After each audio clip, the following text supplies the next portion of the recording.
Après avoir divisé les honneurs des 2 premières rencontres de la série de championnat face aux Dodgers à Los Angeles, les Expos se retrouvaient au Stade olympique devant 54 372 spectateurs pour le match du vendredi soir.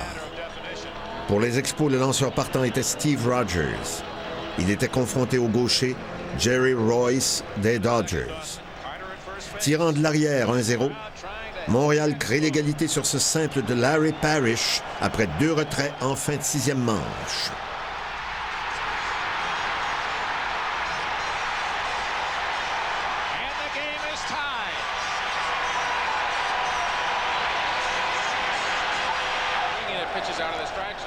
Le frappeur suivant était le voltigeur Jerry White. Ce dernier souleva la foule avec un retentissant circuit de 3 points au champ gauche. C'était 4-1 pour les Expos. Un moment inoubliable. Moi, j'ai jamais vu 50 000 personnes exploser comme ça en même temps. Dans tous les événements que j'ai couverts, j'ai jamais rien vu de tel. C'était tellement soudain, inattendu et spectaculaire. Quand les gens, c'était comme si les gens avaient été assis sur un baril de poudre. Pouf! 50 000 personnes qui se lèvent d'un seul coup, là. Ben, même nous autres, les journalistes, on s'était levés. Ils disent, voyons donc, qu'est-ce que c'est ça, cette histoire-là? Ils s'en vont en série mondiale. Ils n'ont jamais été aussi proches, ce soir-là, de la série mondiale. Je me souviens de ça, là, c'est le monde, bien évidemment, quand la balle est partie, là, il y a certaines personnes se sont levées tout de suite, ceux qui étaient sûrs que c'en était un. Les autres, les plus sceptiques, ont attendu sur le bout du siège, mais le cri de joie qu'il y a eu à ce moment-là, extraordinaire. Extraordinaire. J'en parle, j'en ai encore les frissons. Les Dodgers ont toutefois poussé la série à la limite avec une victoire le lendemain. Puis le dimanche, le début de la rencontre fut retardé en raison du mauvais temps. Le baseball majeur devait prendre une décision, reporter le match ou attendre encore quelques heures. Moi, je vais voir Jim Fanning, M. Fanning, il était le gérant. J'ai dit, aimez-vous mieux jouer aujourd'hui ou demain? Et il dit, comment aujourd'hui ou demain? Ça fait 3 heures qu'on attend. Mais si vous voulez jouer aujourd'hui, on va jouer d'après moi vers 7 heures. Là, il est 4 heures l'après-midi. Ah, non, je ne vais rien faire dans ça. Je retourne le voir vers 5 heures. Je dis, ça vous tente de jouer aujourd'hui ou demain? J'ai dit, il dit, pourquoi? Mais j'ai dit, peut-être il va pleuvoir jusqu'à 9 heures si vous me dites qu'on joue demain. Ouais. Il dit, puis on est tous les deux, là. Il dit, moi, Burris, si je donne une journée de plus de repos, ça va m'aider. Oui, mais je dis, Valenzuela. Il dit, c'est pas Valenzuela, il faut que je batte. Il faut que je m'assure que mon lanceur, à moi, fait le travail. Puis Ray Burris était son numéro 1. Il a bien lancé face aux Dodgers dans le premier match. Il dit, c'est mon numéro 1. Une journée de plus pour Burris, ça va porter fruit. Puis il avait raison. Parce que Burris a lancé tout un match le lendemain. Alors, j'ai dit, OK. Il dit, tu vas arranger ça? Je dis, soyez pas inquiète. Je vais voir John McKay. McKay dit, je veux rien savoir de ça, mais fais ce que tu veux. Ça va bien, hein? Je veux rien savoir, mais fais ce que tu veux. Fais ce que tu veux, on le voit le lendemain. Je suis allé voir le président de la Ligue. Je me suis fini, j'ai dit, annonce l'appui au moins jusqu'à 9 heures. Mais avant ça, j'ai appelé avec le gars qui était responsable à Dorval des rapports de la météo. J'avais dit, là, Chubb Fini va t'appeler, dis-y jusqu'à 9 heures. Il dit, Roger, il va arrêter de pleuvoir dans 15 minutes. C'est pas grave, c'est pas grave. Chubb Fini prend le téléphone. Le gars, il dit, on a au moins jusqu'à 9 heures. Il ferme la ligne, arrête le match. 15 minutes plus tard, plus. C'est donc le lundi en après-midi que les Expos disputaient le 5e et ultime match face aux Dodgers. En même temps, il y avait une négociation constitutionnelle très serrée avec Pierre Elliott Trudeau et René Lévesque puis les autres premiers ministres. Et il y avait une réunion prévue à Montréal ces jours-là. Moi, j'étais déchiré entre assister à la conférence et manquer le 5e match. Je trouvais que ça n'avait aucun sens. Alors, il m'est arrivé la petite idée de génie de proposer à M. Lévesque, je dis, écoutez, les premiers ministres, il faudrait les flatter dans le sens du poil. Si vous voulez, on négocie un matin, on arrête dans l'après-midi, on les amène au baseball dans la loge de la RIO et on reprend la négociation le soir. M. Lévesque me regarde et dit, je pense que vous avez un plan derrière la tête. C'est pas tout à fait honnête, votre proposition. Mais j'ai dit, je veux y aller. Et c'est ce qu'on a fait. Le droitier Ray Burris, qui avait blanchi les Dodgers lors du 2e match, était le lanceur partant. Les Expos menacent dès la fin de la première manche. Tim Raines frappe un double dans la gauche. Rodney Scott le pousse au 3e à l'aide d'un amorti.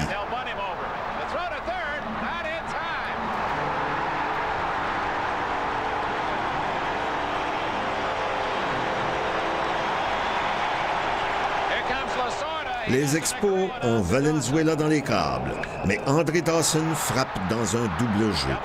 Les Expos doivent donc se contenter d'1 point en première manche. Moi, ce qui me frappe dans cette série de championnats, c'est le double jeu dans lequel André Dawson a frappé en première manche. Les Expos avaient Valenzuela dans les câbles. Déjà, Tommy Lasorda réchauffait un releveur dans l'enclos. Un coup sûr. Et n'importe quoi sauf un double retrait aurait permis aux Expos d'assommer les Dodgers dès le départ. Et qui sait ce qui serait produit par la suite? En début de cinquième, les Dodgers menacent à leur tour avec 2 coureurs en position de marquer. Le lanceur Valenzuela permet aux siens de créer l'égalité à l'aide de ce roulant à l'avant-champ. Nous sommes de retour à la case départ, la marque est de 1-1. Le duel de lanceurs se poursuit entre Burris et Valenzuela. En septième, André Dawson réalise un beau jeu au champ centre. Une manche plus tard, les Expos surprennent Dave Lopes en souricière entre le 2e et le 3e coussin pour mettre fin à une menace.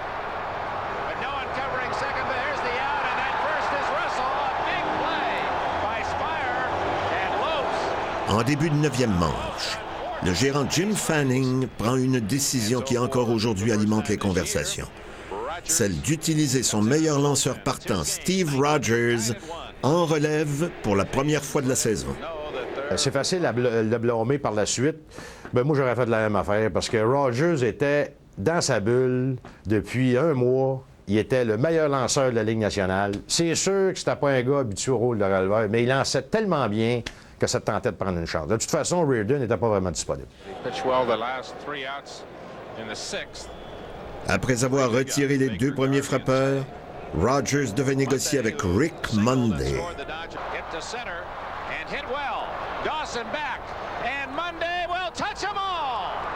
Ce dernier brisa l'égalité et le cœur des partisans avec un circuit au champ centre. Moi, je l'ai vécu par l'intérieur, si tu veux, parce que j'étais dans l'abri des joueurs, un peu comme on faisait avec RDS, mais cette fois-là, c'était avec TVA, puis on était sur le banc, puis on vivait ça, puis on pensait qu'on s'en allait en série mondiale. Et quand Rogers est arrivé au monticule, les gens avaient encore confiance, il n'y avait pas de problème. Puis c'est Rick Monday, c'était pas le meilleur frappeur qui existait de l'autre côté non plus. Mais quand il a frappé la balle, là, moi, comme tout le monde, on a regardé la balle, puis là, en même temps, je regardais les joueurs, tout le monde a baissé la tête, c'était comme... Et pourtant, tu te dis, on a encore un tour au bâton. Tu sais, je veux dire, on a peut-être... Mais c'était comme le coup de massue, là, c'était comme tous nos rêves, tous nos jouets vont tomber.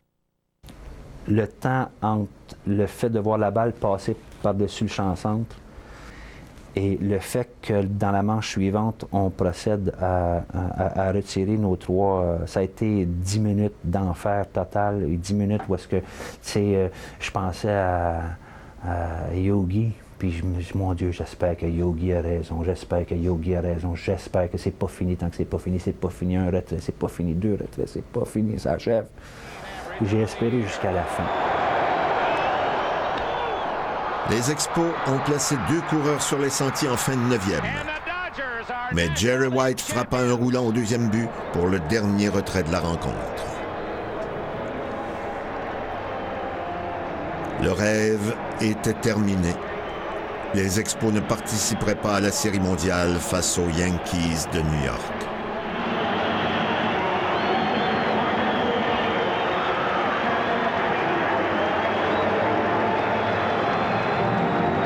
C'était une équipe qui était vouée, en ce qui me concerne, aux plus grands honneurs. Peut-être pas une dynastie, mais la façon dont on pouvait recruter des joueurs, les former par la suite, c'était vraiment quelque chose à voir. Et les Expos, à ce moment-là, étaient cités en exemple partout dans le baseball. Quelques années plus tard, dans sa biographie intitulée « No More Mr. Nice Guy », le gérant Dick Williams avait déclaré que la drogue avait coûté quelques championnats aux Expos. Il y en a qui disent que c'est la drogue. Moi, j'ai trouvé un petit peu de misère avec ça parce que la drogue, il y en avait partout dans le baseball à ce moment-là, pas plus à Montréal qu'ailleurs. D'ailleurs, il y a des années que l'équipe qui gagnait devant les Expos avait plus de drogués que les Expos. Je vois pas le problème. Tout le monde était à dos à peu près dans ce temps-là. On avait un gros handicap. On n'avait pas de toit. Mais là, quand vous arrivez au mois de septembre, vous avez 9, 10, 11 programmes doubles à jouer, comme ça a été le cas en certaines occasions, où vous avez 22 programmes doubles durant l'année. Comment vous voulez avoir une rotation de lanceurs équilibrée. 5 fois les Expos avaient une chance de se rendre au bout. Parce que tu vois 6-7 programmes doubles au mois de septembre. T'as bien beau de voir. Une année, je pense qu'ils ont 14 programmes doubles. 14 programmes doubles, c'est quoi? C'est divisé. Alors, mettons que tu en as gagné 3. Tu en as 11 que tu as perdu. Tu as 11 matchs là, que tu es en bas de 5. Tu joues 500. Prends juste ça, oublie ça. Là. Les programmes doubles ont coûté 5 championnats aux Expos. C'était une équipe qui était axée principalement sur des frappeurs droitiers. Là, je parle de Dawson, de Valentine, de Carter, de Parrish. Puis quand ils affrontaient les bons lanceurs droitiers des Phillies et des Pirates de Pittsburgh, ils se faisaient battre. C'était pas Steve Carlton qui battait les Expos. C'était Larry Christensen, c'était Dick Ruthven, c'était Jim Loneboard à une certaine époque. Pittsburgh, c'était Jim Bebe, c'était Bruce Keeson, c'était Ken Tekulve. C'était tous des lanceurs droitiers qui donnaient de la misère aux Expos. Les Expos avaient besoin d'un frappeur gaucher dans le milieu de la formation, puis ils l'ont jamais obtenu pendant cette période-là.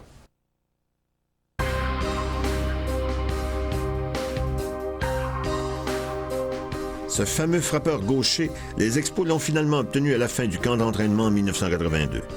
Al Oliver était acquis des Rangers du Texas en retour de Larry Parrish. La première année de Al Oliver avec les Expos, moi, j'ai jamais vu une machine à frapper aussi incroyable. Chaque fois qu'il s'élançait, c'était un contact franc. Les doubles, les circuits, il n'avait peut-être pas un très bon gant au premier coussin, mais il compensait tellement par son attaque. Oliver connut l'une des meilleures saisons pour un frappeur dans l'histoire de l'équipe. Il remporta le championnat des frappeurs avec une moyenne au bâton de 331, en plus de frapper 43 doubles, 22 circuits et produire 109 points. Oliver mérita le titre de joueur de l'année chez les Expos en 1982. Ce ne fut toutefois pas suffisant. L'équipe termina au 3e rang de la division Est. Il passa 2 saisons à Montréal avant d'être échangé aux Giants de San Francisco.